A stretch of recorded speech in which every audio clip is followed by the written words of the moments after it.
Over the last year or so, you might have noticed me posting a lot of videos, sometimes without any sound, of me just modeling random stuff. I'll get into why I'm modeling so many little objects in just a couple of minutes here. The reason for actually posting the videos themselves is that I usually post them when I find a new workflow or a new modeling technique. Like, for example, this year I've really found out how to exploit lofts, blend surface, and even the fillet edge command. And yeah, I guess for some of the smaller, simpler things I've created, I just found some hacks to model a passable looking object really quickly.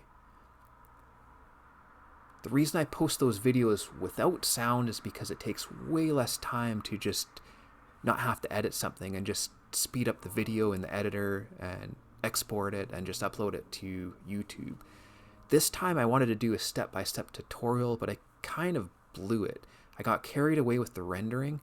I even went ahead and used AI to make the picture you might have seen in the background. Yeah, because of that, unfortunately, this won't be an actual tutorial. It's really just going to show you a end result with some commentary.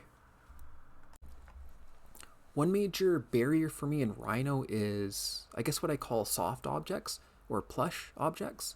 Anything with fabric, I guess. Rhino understandably doesn't do random folds and creases very well.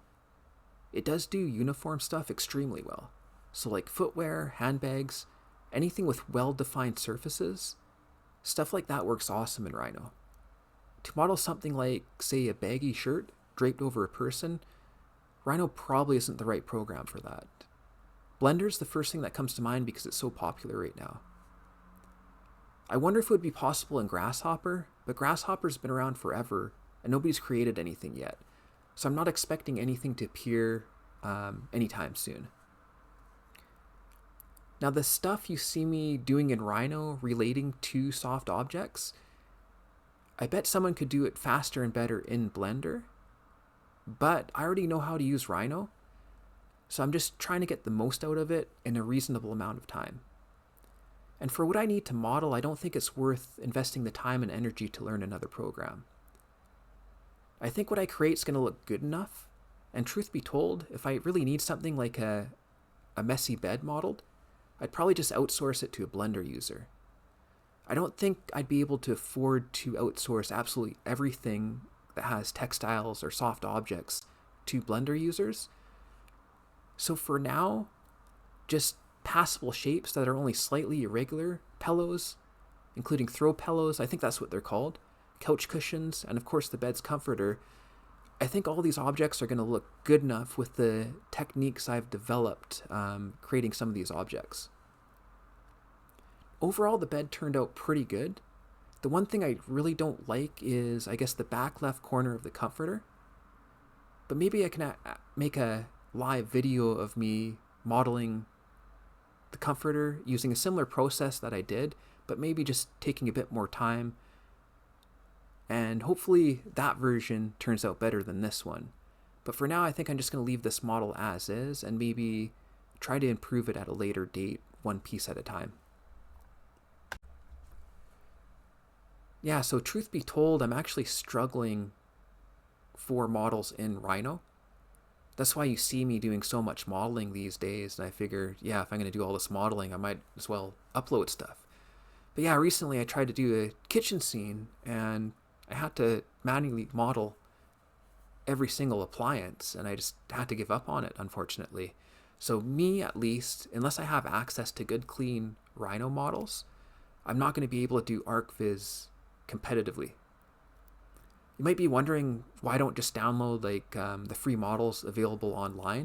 Well, there's a few problems with that. One, it takes time to find the good free models, sometimes a lot of time, depending on what you're looking for.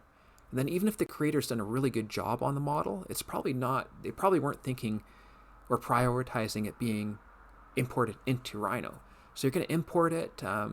Very commonly, your textures are all going to be off.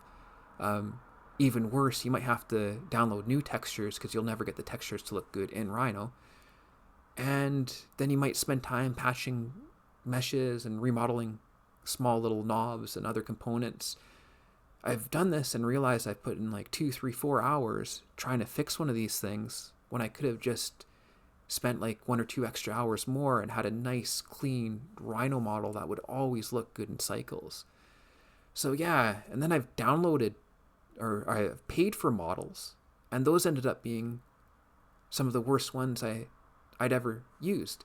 So yeah, by the time you spend all these hours sifting through models, importing them, fixing them, I think that if we could somehow, and this is why I'm mentioning this, if we could somehow get a co-op together where we all just build nice clean Rhino models and contribute them to like a nice complete library, maybe we could make it free for people that contribute a certain amount and then make a very low fee for Rhino users that don't want to contribute but just want to use the models.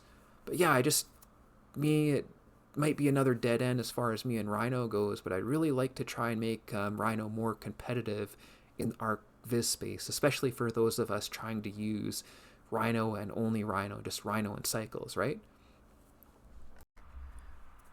Speaking of cycles, I'm going to end the video off with the final renderings that I created in cycles. I definitely got carried away, but I also do like to see what my models will look like when they're actually rendered. The goal is really just a balance between something that will render half decent, but also look good in the construction documents. I hate seeing those dense meshes in construction documents. I went down a rabbit hole and I added a few things like the window and the AI image in that picture frame. Luckily, I already had those blinds modeled in a boarded kitchen scene I was working on earlier. There's a rectangle light outside that window. I think that gives a really good effect. I had to ditch the spotlight from earlier. It was creating really bad shadows. I put a giant rectangle light inside the room to wash out the remaining shadows that were being cast from the lamps. I didn't quite get the lampshade texture right. I did just throw those lamps together, so no big deal. There's a really good tutorial on how to make a realistic looking lamp with a semi-transparent lampshade. I can link that in the comments if you remind me. I think I'll have to rewatch that before I try to fix these lamps. Anyways, I think that takes us to the end of this video. In case I didn't mention it already, if you do want me to do any real-time modeling of any of the components you see in front of you, I can probably do that. I can probably upload something eventually. I do want to recreate the comforter, and I could also make a quick video on those little pillows. With that said, I just want to say thanks very much for watching, and I hope to see you again next time.